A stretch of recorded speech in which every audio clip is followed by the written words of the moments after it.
There were no sewers even. There was a trench that ran right square through them, and it came up from the area you're talking about. That came right straight on down through there to the Delaware River.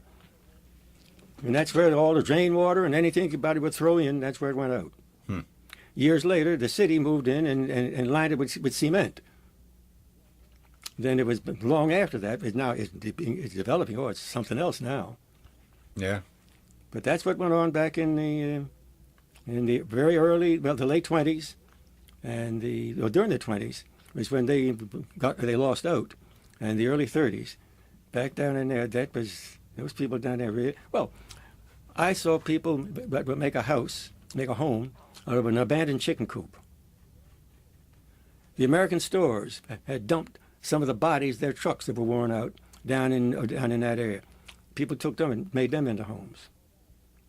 Now, Hog Island had all kinds of steel and iron and material left over from the shipbuilding days.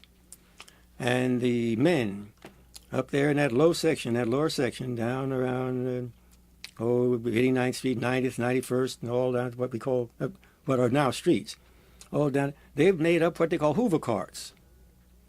And they would trundle those carts down to Hog Island. The junkyards would give them a hacksaw, and they would saw off pieces of iron and steel and so forth and put it on and drag it on back up to the junkyards to sell, to get themselves a few pennies. That's what dismantled Hog Island. The security guards down there you would come rolling down the road with a Hoover cart, and they would look up like this, and you go right on by and back of them and go on in.